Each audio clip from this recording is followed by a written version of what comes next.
Thank you so much, Rusty. And I'll start off by just introducing myself. I saw several familiar names on our registration, so excited to see you here with us. If you don't know me, my name is Mary Adams. I'm one of the instructional designers with the Instructional Design Center. And I do have several colleagues with me today that are part of kind of this competency-based education behind the scenes, if you will. And so I'm going to just give them a second to also introduce themselves because at different points they may chime in and they're going to be part of this conversation as we go through several series together. So Good I'll popcorn it to Matt. good afternoon, all. My name is Matt Connell. I'm the director of the IDC here supporting Mary this morning or this afternoon. Welcome. Anne. Yeah, it still kind of almost feels like the morning. My name's Ann Eason. I'm an instructional designer here at EKU as well, and also here to support Mary, and I'll be presenting a little bit later in this series. All right, thank you all. So glad you're with me, and I appreciate the support. And I do want to welcome everyone to this conversation. This is part of a five-part series. And so today we'll be focusing on the why and the fundamentals of competency-based education. And you'll hear me refer to that also as CBE. So we're going to use that interchangeably. Again, I know how we all love acronyms, abbreviations, and there's yet another one to throw in the midst. So CBE is going to be our focus. And this first session, if it feels high level, if it feels like we're in the clouds looking down upon this idea of competency-based education, that's intentional. Because today's really about kind of getting to a place of a shared language and a shared understanding of competency-based education. And so what I hope you leave with today is first the why.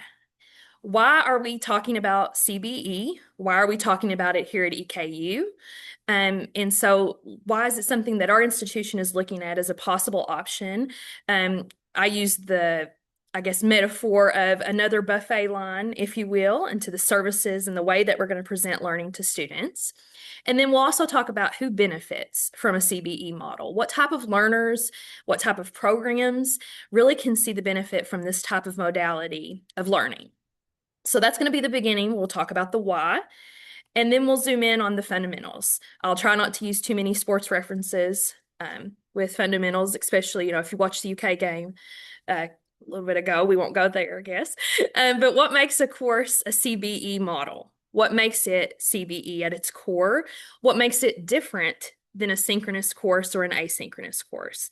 And that's really kind of what we want to hit home today is that it is different. It's a different modality. It's a different way of presenting information to students and a different way that they can interact with learning materials.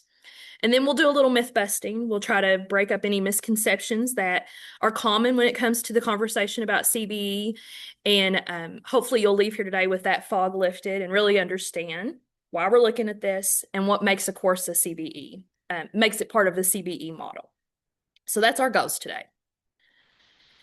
And like I said, this is part of a larger conversation. So we do have 5 sessions of part of this, I'll call it like town hall of CBE, if you will, kind of getting everybody up to speed on it. So you can see the sessions there. Again, I mentioned we're kind of zoomed out today, and then we'll slowly zoom in each time we're together. And so I invite you to sign up and register for all of these sessions. They're all going to really enforce or reinforce the idea of what CBE and why we really are looking at it here together. So sign up for all of them if you haven't already. All right, so I said we're going to start off with the why. Why is EKU entertaining this conversation? Why is it something that we're looking at? And CBE isn't new. So why now? We know that higher education is being faced with a significant amount of pressures, and isn't that always been the talk of education, doing more with less? And we don't have to go into a big discussion on, drafts of bills that have come out and how that might affect our world and all of those things. But as higher education continues to feel that pressure of doing more with less, and our population, the cross section of what EKU's campus looks like for students, it looks different than it has in the past. Maybe we're seeing more non-traditional students, more students take advantage of online programs. And so as that landscape changes, so does the change of accountability, of transparency, and how we're approaching providing that education to that different look of population. So CBE is one possible answer to a long list of pressures, a long list of change, a long list of looking at things a little bit differently when it comes to higher education.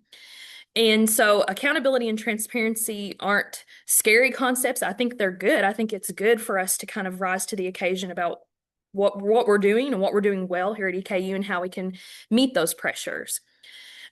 Also workforce alignment. And so as we're sending graduates out into the professional scope, making sure that we're aligned and they can do what we're saying they can do. And so again, CBE is one possible answer to a lot of these different things that higher education is facing, and we've faced for a while. And so I'm also going to mention CBE is one answer to this tension that we might feel. So right now, I'd like you to just think about, maybe put your student hat on, and maybe you're a lifelong learner like me, so you're a student right now, but maybe think about a time you received a grade in a course that didn't 100% reflect your capability or your mastery of a concept. I'm going to self-disclose and say the course that comes to mind for me is Spanish 1 right now, and I got a pretty decent grade in Spanish 1. And my mastery at that time is pretty similar to my mastery right now. And it's about me gusta and me llamas Maria. That's about what I got. And so that grade, I spent the time in the seat time. I did the activities, and I got a grade that really should reflect that I should be pretty decent at conversational Spanish, and I'm not. And so this idea of, regular traditional higher education being focused on semesters, on seat time, on credit hours, that we know there's this little bit of tension that doesn't always reflect 100% time doesn't equal learning. Grades don't always 100% paint the perfect picture of mastery, and that they can sometimes hide strengths, or in my case, hide significant gaps, and that progress doesn't always equal capability. And so we can kind of sit with that tension. And maybe you're thinking about now, if you are one of our faculty members, put your faculty hat on. Maybe there's times when you've assigned a grade and it doesn't 100% reflect what a student could do at the end of that term. And so, like I mentioned, CB is one possible answer to those pressures, but it really attempts to answer this tension, this misalignment that sometimes exists. And I want you to also a big takeaway is that it's not a replacement. So thinking about, New Year's resolutions now, the dust has settled. You may be looking at spring cleaning, I'll say, is kind of on our minds now. So if we were looking at our closet, the closet of EKU higher education, we're not replacing everything in there. We're seeing what fits, what doesn't fit. And the way you can think about CB is it's introducing a new clothing line. So it's not a replacement. It's looking at this change of population, this workforce discussion, and this possible credit hour tension. And is there a different buffet line we can open that would assist with that? So who benefits? So what students would show up and maybe fill their plate with this buffet line, if you will? I must be hungry. I don't need enough at lunch or something. So the students in the population that we see, and what research shows that really benefit from a CBE, a competency-based model, are non-traditional students or adult learners that have some experience already that they're bringing to the table. They have prior knowledge. Perhaps they've worked in this field for many years, and instead of working in the classroom, they now want to lead the classroom. So they really benefit from this model. Transfer students, you might be thinking about your classroom and you've had a wide variety of students with several different backgrounds, several different avenues to reach your seats.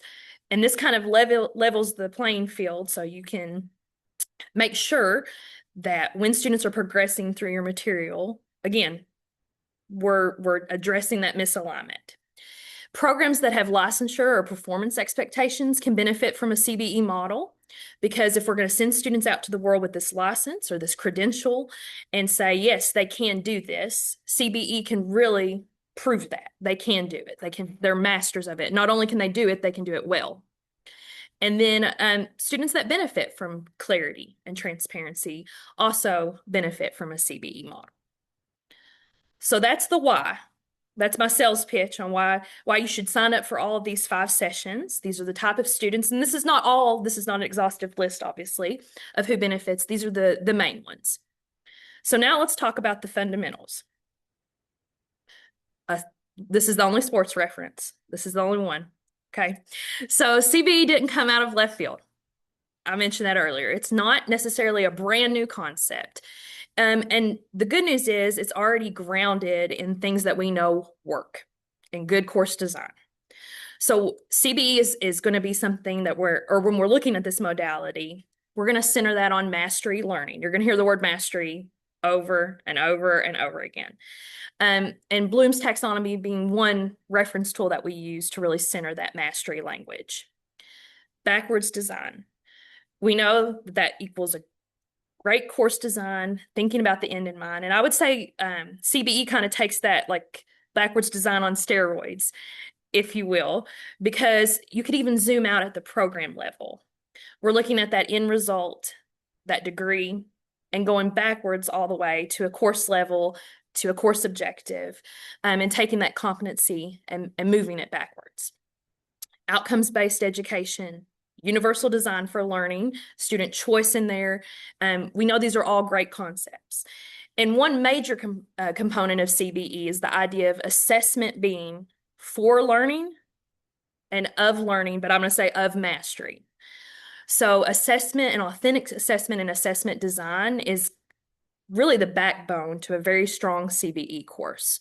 So as we move through these sessions and Ann and Matt kind of further that conversation, you're going to see a focus beyond how important assessment and rubric design is for a quality CBE course, for it to do its job and do it well.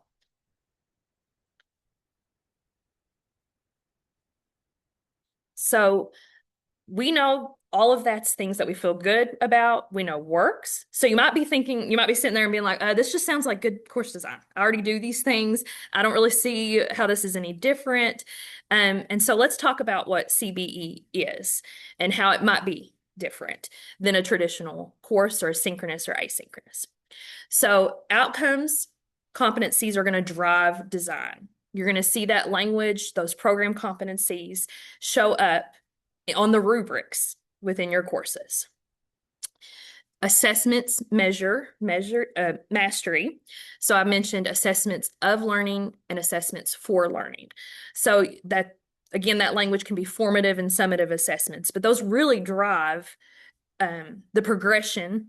And that's that next line there, mastery before progression. So as students are working through your content, it's not only did they do all the assignments, it's did they do that assignment well and now they can move on. And that can look like a lot of different things in a course and can be set up a lot of different ways. Another fundamental of a CBE course is that transparency. Students, your learners know exactly how they're being evaluated, what the end goal is, how do I know that I've mastered this, how will my instructor know that I've mastered this. And again, that can show up language on a rubric, that can show up on that last item on your slide there, feedback being intentional and ongoing. So that transparency element is really important in a CBE course, because if you're going to say, here's the goal, we got to make sure they know how to get there and how they're going to show that they've met that goal. I put an asterisk by the flexibility because the word flexibility is used a ton with CBE. It's one of our selling points for CBE. If we're recruiting students and you're going to see like flyers go out, it'll be like, get your degree at this pace, that sort of thing. So the asterisk is really important because the flexibility aspect of CBE only works in a very structured setting. So there's parameters, it's not the wild, wild west. And I joked with Ann we needed a soundbite there. But it's not the wild, wild west where everybody can do what they want, when they want, how they want. There's flexibility of how and when learning takes place, but it is a structured format still. And then feedback is very intentional and ongoing. So it's not a course that you can just hit play and let it roll. That feedback piece, because again, to move on, they've got to master things. So if they don't master it the first time, it's very, very important that feedback helps them drive towards mastery. So these are kind of the fundamentals, the foundation to a CBE course. Now, you might still be sitting there and saying, well, this kind of still sounds like just good course design to me. I do a lot of these things already, and you're not wrong. It does sound like good course design. So we're going to take it a step further and say, this is what CBE is, and then we'll talk about what CBE isn't to help sharpen that image of how it differentiates from synchronous and asynchronous modalities.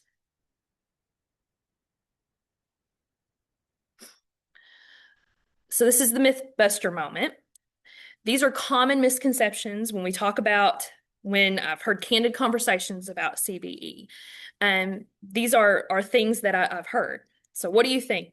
Does it sound like it's just sit and wait for faculty? So I can maybe go ahead and design it, and I can set where they have masteries this. I can set all my tests to equal that. And if they don't get it, I can knock them back over to the practice, and I just sit and smile and wait. And if they hit it, they hit it. And if they don't, they don't. You might be thinking it sounds like I mentioned the Wild Wild West. There's no due dates. They can kind of do stuff when they want. It sounds a lot easier. Doesn't this sound like just testing your way to a degree? Can't you just test out of stuff? And it sure sounds faster, because if they're coming with background information and they show mastery right off the bat, can't they just zip through it? And I would say, no, this is the Mythbuster moment. So let's lift the fog. It does not mean sit and wait. It does not mean self-paced chaos. And rigor is not lessened with a CBE course.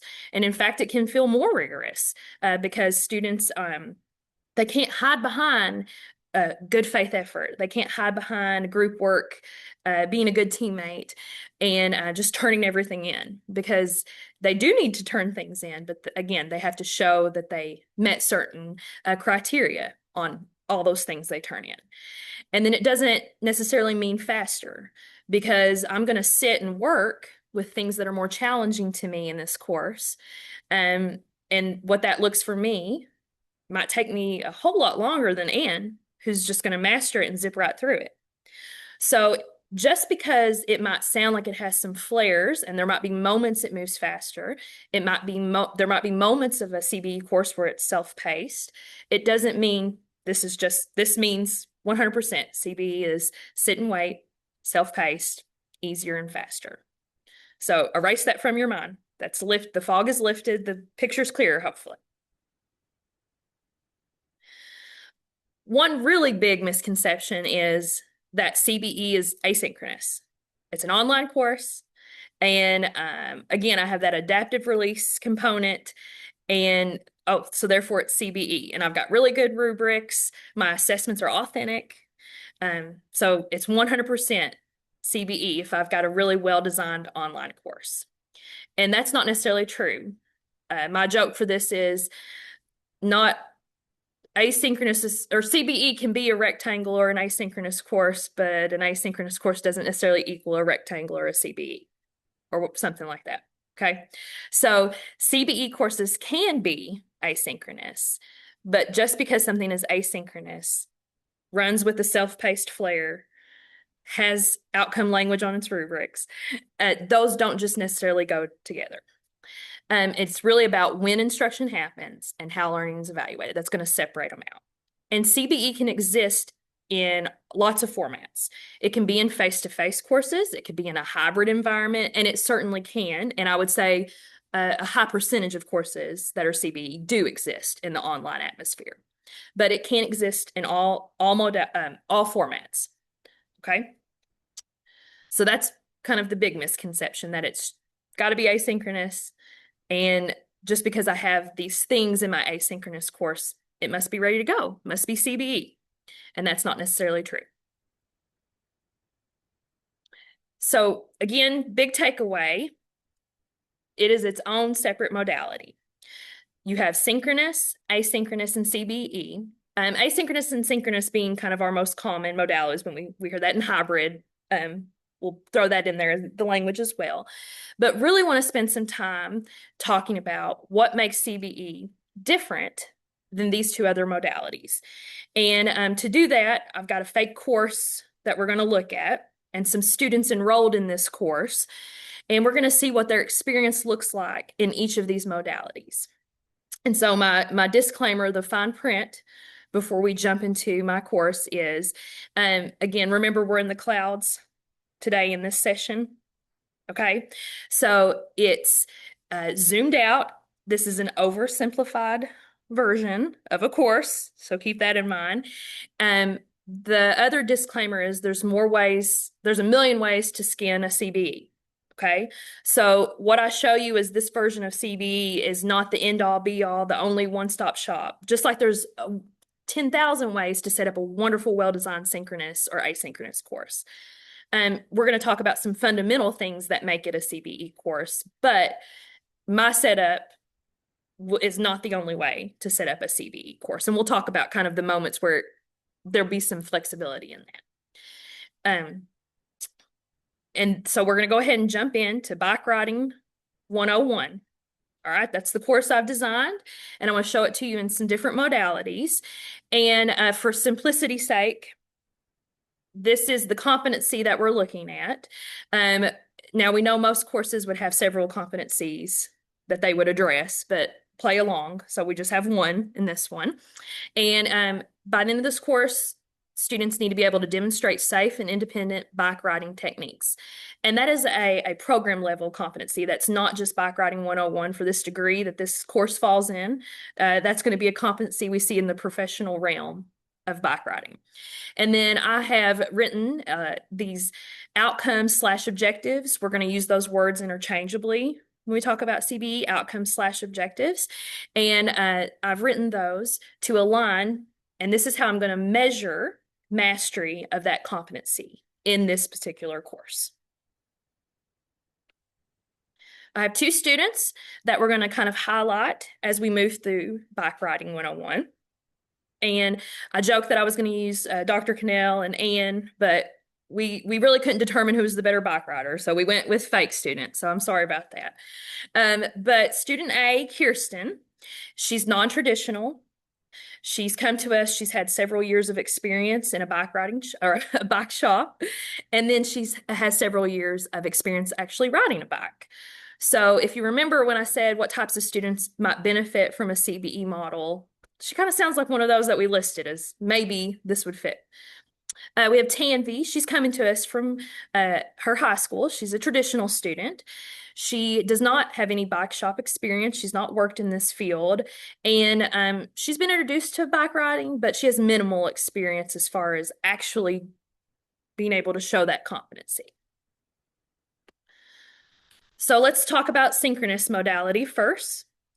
So I won't spend a ton of time because I feel confident that everyone in this room knows synchronous modalities, but we'll just hit the highlights here on what makes it synchronous so that we can later compare it to CBE. But for our class, for Bike Riding 101, we're going to meet at the ravine, or we're going to meet on Zoom with our stationary bikes, and there's live instruction. I'm going to show up.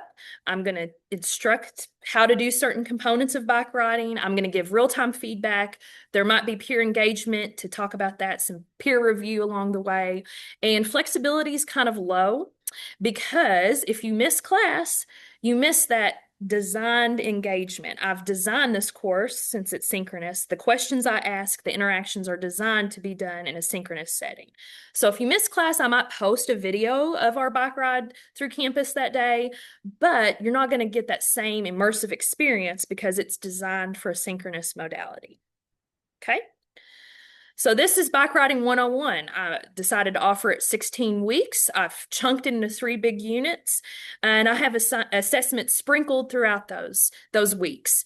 And I've decided for the final, we're going to do a 1 mile. We got permission to do bikes on the track that do not take that you're not allowed to ride bikes on our EKU track. So we got permission to do that for the 1 mile bike ride.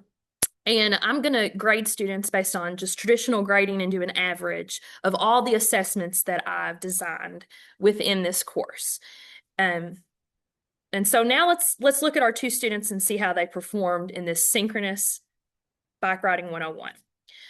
Again, our competency that we were looking at measuring, by the end of the course with that set up, week 1, we all focused on, or week 1 and 2, we all focused on safety. Week 3 and 4, we moved to, I can't remember what I had there.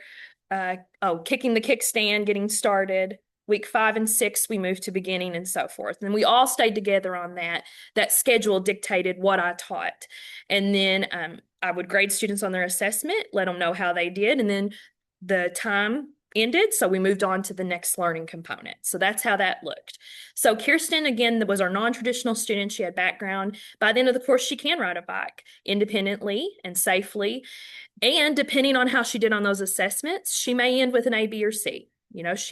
Depending on what she turned in, how much effort she gave on those assessments. If I accepted late work, that might affect that overall grade. And Tanvi, at the end of the course, she can ride a bike a little wobbly, but she also could end the course with an A, B, or C, depending on how many assessments she turned in, the average she made on those. And if she took advantage of, if she missed class and turned late assignment, and I allowed that, she might have taken advantage of that too.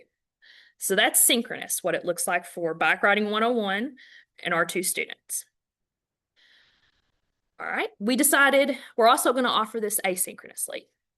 So we know, and I've put my Canvas shell together. I've got it, I've designed it well. It's going to be self-paced. I decided to go ahead and open up all modules so students can work through that. I've recorded myself riding a bike and putting my safety gear on. I've recorded how we kick a kickstand, how to balance, how to safely steer. I've also got some readings posted that they're going to interact with. And I've designed it for some peer interaction. They might post videos of themselves riding a bike and then give feedback and so forth. So the interaction is there, it just might be delayed because it's within a time frame, but there's some flexibility still of that time frame. So within this week, I would like you to do this interaction. And within that week, you can kind of decide when you want to do that interaction. Flexibility is high because students within those parameters and those due dates can set their own schedules. Still going to kind of develop it around a module setup to make it, I've decided to do it as part of Spring Bee with the weather to allow everybody to get outside and ride their bikes. For time's sake, I set it up as 7 modules, and you can see how I've organized that here. It's very similar content to my synchronous course. I've just organized it differently. And I present that learning material differently to adhere and make the best of that asynchronous environment. I've really thought about that. The final's similar, except it's still going to be a 1 mile bike ride. They're just now going to post a video and get my feedback via a really well-designed rubric. I do still have assessments sprinkled through all 7 modules, and I do have due dates for each of those assessments. I accept late work with penalty, but so students can move through it. Again, the calendar is going to kind of dictate that as we move through Module 2. Discussion boards are going to close so that I kind of keep them on pace on where they should be in the learning. I'm going to use the same grading setup as I did for the 16-week course. I'm going to take an average of all those assessments that I've built into the course and to get a final grade. Let's see how our 2 students did. I copied and pasted that slide. That looks pretty familiar to the synchronous setup. So Kirsten at the end, can ride a bike independently and safely based on how she performed with those assessments. And that it may end up being an A, B, or C, depending on how she did and what her average was. And TANV, same ending. Again, will depend on her average with all the assessments that she completed in those 7 weeks as well. All right, so that's asynchronous and synchronous bike riding 101. Now let's talk about if we wanted to offer this course at a CB. I attended these 5 sessions. It sounded like it makes a lot of sense for my program and my course. It sounded like I know the students that that are enrolled in this degree fit the population of students that would benefit from this type of model. So we're going to pilot it and offer it as a CBE course here at EKU. So the difference being the focus. So the focus is not so much around a seat time, 3 hours, and we know that what that translates for learning. The now is going to be on the mastery of that skill. Can they ride the bike, and can they ride the bike well? Pacing's flexible. Students are going to move through the materials and spend more time on things that are challenging to them based on what they come to the table with. So whatever their background knowledge, their prior work experience, that's going to dictate the path they take with my learning materials. And it's really going to be high flexibility, structured, high flexibility, but structured, because I'm going to set some parameters on how often they can reassess on concepts and what that might look like, what my feedback looks like, how many practices they can interact with, how they move through the course. I have still set some structure, but there is quite a bit of flexibility on when they complete modules and how they complete them. So this is how I decided to set up my Bike Riding 101. I still offered it as a 7-week course. I wanted to keep that spring time frame. And I somewhat merged my synchronous outline with my asynchronous. So you'll see I have these units, if you will. And the concepts or the learning materials at a conceptual level are similar, but I'm probably going to present them quite differently. And the assessments I design are going to look different than what they did in my asynchronous and synchronous course. And this CBE course could be either one. It could be asynchronous or synchronous. I could design it either way.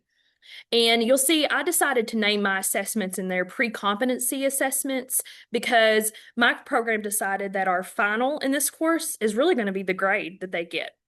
We decided that final assessment would dictate, and we decided that based on what it looks like for our field of study, that 80% on that final defines mastery.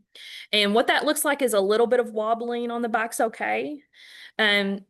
So we kind of looked at what margin of error would still allow us to use the language of mastery. And so we're going to use the same language on my rubrics. They're going to see that same language show up on each of those pre-competency assessments. And then that final competency assessment where they're going to do a 1-mile bike ride. And that language they've seen it throughout the whole term. And they're also going to see that competency language show up, and it's going to say something like nearing mastery or exceeding mastery. So that language is going to be universal across my rubrics, so they know exactly where they fall as I go over these specific outcomes and objectives. So let's see what it looks like for each of our learners. Here's my overall setup. Remember Kirsten, she had 2 years of experience in the bike shop. She's a non-traditional student, and she's got quite a bit of prior experience riding a bike. So with my material, week 1 for her looked like she went ahead and moved through that material quickly and was able to demonstrate mastery on modules 1 and 2 and those outcomes. And the assessments, those pre-competency assessments that I had built in there, she was able to demonstrate mastery rather quickly on that. Probably had something to do with her prior experience, I'm going to guess. She was a little rusty, but riding a bike, you know what they say, it's like just getting back on it. So she spent about 2 weeks in module 3, which was riding safely. And so she really kind of spent some time there because she knew that she needed to. Based on maybe an initial assessment that I had posted, or a growth assessment that I had them do where they reflected on some skills. So she was able, based on some parameters I set and her own reflection of her learning, spend time there because she knew that was a little bit more challenging for her. But she was able to skip some of the learning activities that I had built in the course because she already proved she didn't necessarily need that practice. So week 4 for her, she went ahead and submitted her final, which is the video of that 1 mile bike ride. And she actually scored an exceeding mastery score on that on her first submission. So that's what her 7 weeks looked like. It wasn't necessarily the full 7 weeks because she was able to skip some of that content based on what she already was coming to the table with. All right, let's look at Tanvi. And remember, Tanvi was a traditional student that didn't have that work experience and also didn't have the prior knowledge of how to ride a bike. So she had to spend a little bit longer with some of these materials. It was a bit more challenging for her to get started, to go over safety and how to ride safely. You'll see also as she was working her way through the pre-competency assessments and the outcomes and the objectives in my learning material, she had to do some reassessment along the way. So she turned in her video on balancing, and that was difficult for her. And so I gave some really intentional feedback, and my rubric also allowed me to do that with that mastery language so she could see a clear picture on what she hadn't mastered and what she would need to do to really show that she could balance and begin a bike ride. So then when she went back to reassess, there was no guessing game on how to get that mastery score because my rubric and the language and the feedback I provided really showed that to her. And then you can see she spent a couple of weeks on module 2. She didn't have to reassess there. She let that material sit and turn that in when she was ready to. And then week 5, another reassessment. And you can see week 6, she went ahead and turned in her final. She did not demonstrate mastery on the first submission. So just like those other reassessments, I allowed her to reassess the final exam and with some very intentional and that ongoing feedback, because I had a feeling she probably would need to reassess because I've been giving feedback to her all term long and I knew what she might struggle with riding her bike. And so again, that rubric language, it wasn't a surprise to her what she needed to do. She got that feedback and was able to reassess. And based on what our program has decided equals mastery, we determined that she achieved proficiency of that mastery. Because if you notice, I talked about there was a little bit of margin of error for wobbly, and she still had a little bit of wobbles on her final, but within the parameters that we set as a program, she achieved proficiency of mastery. Now, depending on your program, wobbling may not be allowed. It wouldn't make sense maybe for certain health science degrees or maybe an aviation certification for wobbling to be permitted. So it really is kind of mastery is defined on a very specific level. That wouldn't be a universal thing. Just like depending on where this fit into the program, mastery might look differently depending on if this was a bike riding course in one program versus another. So key differences are synchronous and asynchronous modality. Both students did the same learning the same learning activities and assessments. Our schedule really dictated when and how they showed me their learning. And each week we moved through that material together. And I might allow reassessments, but as far as the instruction that's happening, the schedule dictates what the class is talking about, what the class holistically is doing. In our CBE class, we saw our students did different learning activities. Their paths did not look similar.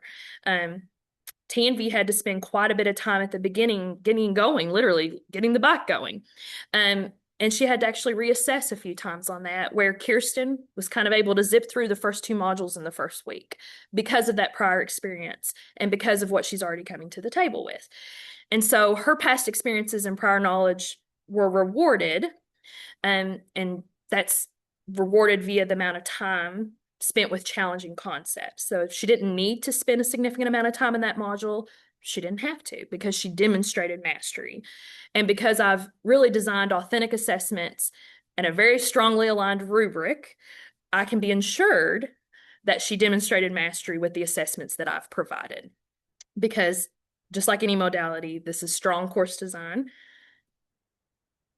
and intentional course design. Again, there's a million ways to skin a CBE. There's a million ways to skin synchronous and asynchronous too.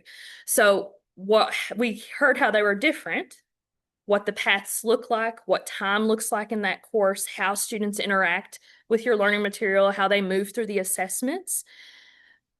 But the overlap is intentional course design. A course is a course is a course, but a good course is a good course is a good course. I'm quoting Dr. Cannell there. And so still those fundamentals where we talked about earlier, you were like, this sounds like good course design. Well, it does. And because we're still keeping what we've already known, we're still valuing what we've always valued about quality pedagogy and what we know works. And instructor presence is embedded in all three modalities. An instructor is heavily present. We know in synchronous and asynchronous. That's the same in CBE. And in fact, that feedback, that ongoing feedback is really individualized. And students might even feel your presence more, you might argue, in a CBE course because it's very targeted feedback. And then in all of these courses, we're going to see aligned, very intentional instructional materials. It's just how do we present them, whether that's live lecture, a recording, an article, that just differs. And then the learning activities and assessment is where we start seeing some differentiation as far as the implementation of it, but they're all going to have strongly aligned instructional materials, learning activities, and assessments. So our beautiful trifecta Venn diagram, we can see how these all overlap in the middle with quality instruction, what we know works and works well, but they are all three very different modalities. And so if I wanted you to repeat after me, you would say CBE is a different modality. Okay, that was the song for the day. So keeping in mind that the quality, all the things we know value are there, but how we implement that, how students interact with that, and really the timing can be how these look different as far as the modalities. What questions so far are there on what makes something CBE versus not CBE?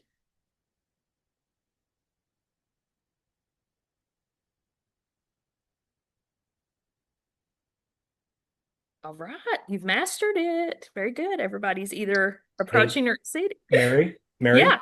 there is one question in the chat. Oh, I didn't see it. All right. So Dr. Foster asked, you recommend a pass-fail as opposed to a letter grading approach for CBE.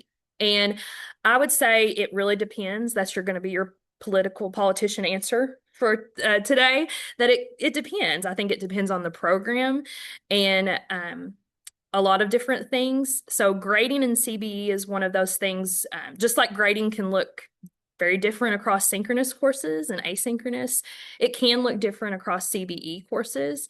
And so conversations about scholarships and how it affects financial aid and all of that fun stuff are part of the equation with a CBE course. But really, and I'm not for sure which session will dive deep into the waters of that. I'll throw it on Dr. Cannell. He'll be glad to dive in the deep waters of all the frameworks and that sort of thing. But it really just depends on the program and kind of how CBE is going to be approached there.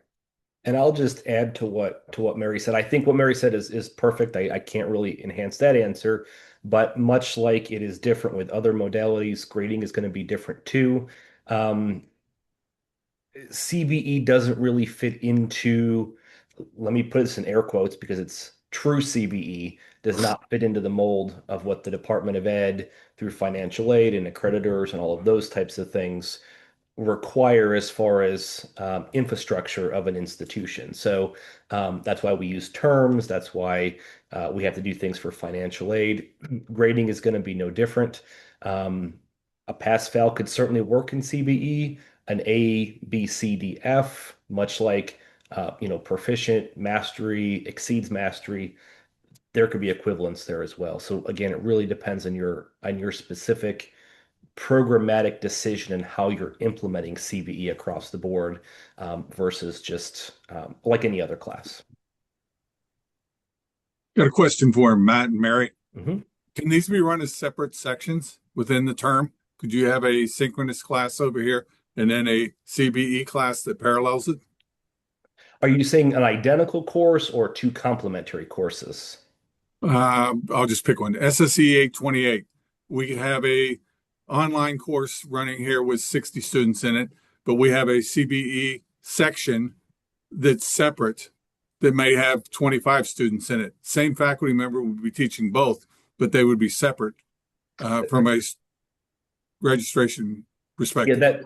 that's a great question. In fact, I think we have something very similar to that in the education department with our option 9 folks. Mhm. What we are recommending is that you consider CBE at the program level more than the course level. So like you said, Tom, run a whole set of sections of courses. So this certification is all CBE. Could be the same certification is also running in asynchronous.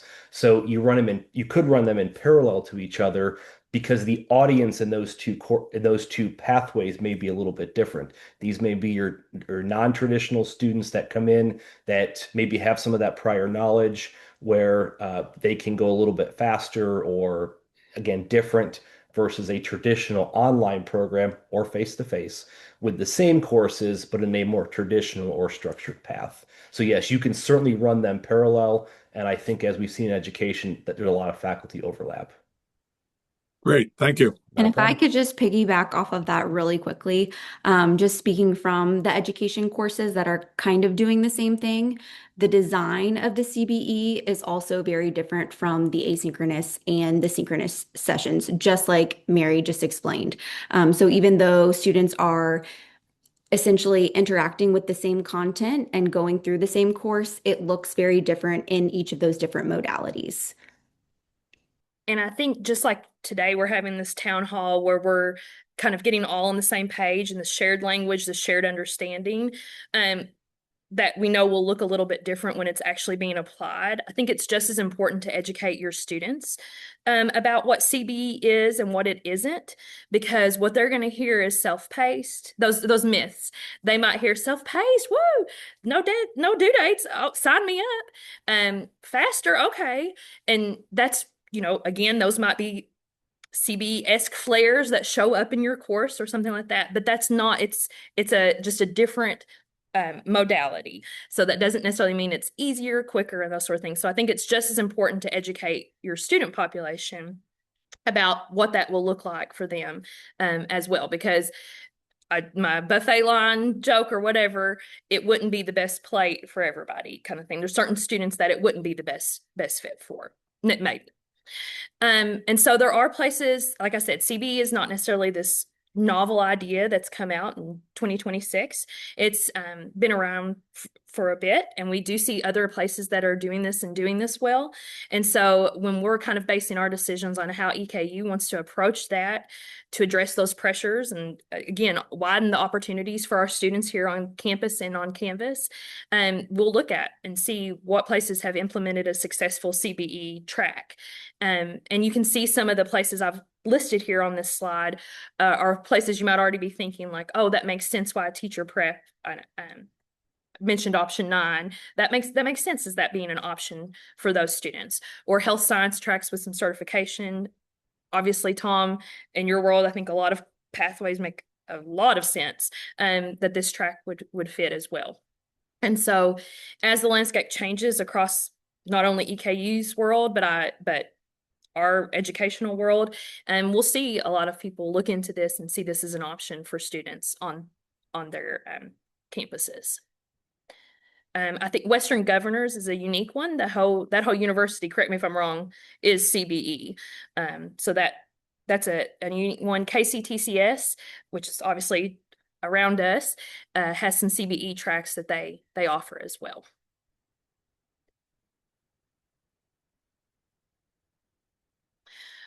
I see something in the chat popped up. Let me see, make sure I got it.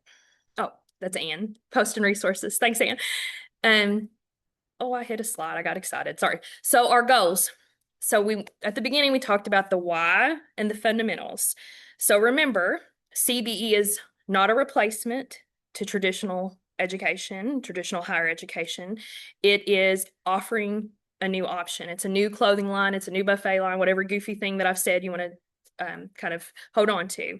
And it's really just a possible answer to some misalignment, to some transparency things, to rewarding students that have prior experience, to really kind of helping like a grade representing what this student can do by the time they leave us. It can really answer some of those misalignment pieces. So if I had taken my Spanish 1 course as a CBE, I bet my mastery would look a little bit different than just me gusta el pantalones. I like pants. I don't know. That's all I can think of right now.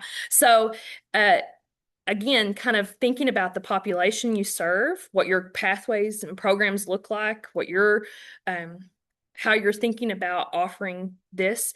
Think about what it can answer, maybe where there are some gaps, and how CBE would be a really good fit for that. So my thing is, the water's fine. Come on in. Listen to us. Come to the 5 sessions. How can EKU offer more opportunities for our students? I think this is a really, really good one, a really viable option. I was, Dr. Cannell and I were talking, it could be a resume line. If you say, if people really understand at the workforce what it meant to be CBE, and you say, oh, my credential was CBE, that shows that I really did master it. I had to prove that I not only could do all of the assignments, but I could do them well, and how that could separate our students from others as they're all vying for those career options. So EKU is looking at this as a really great opportunity for our students. And so we're hoping, as we kind of dive into these conversations and think about this, that some programs will be really interested in exploring it and seeing how it could fit into their scope and sequence. So I'll open the floor. I think this is the first time ever in my history of presenting that I haven't gone like right to the second. And so I'm so proud. So I would love to hear if you have any questions. Again, our goal was the why and the fundamentals. If we've not hit that, we really want to make sure that you leave today feeling good about a foundational understanding of CBE. So please feel free to come off mute, throw it in the chat. We're here to answer that.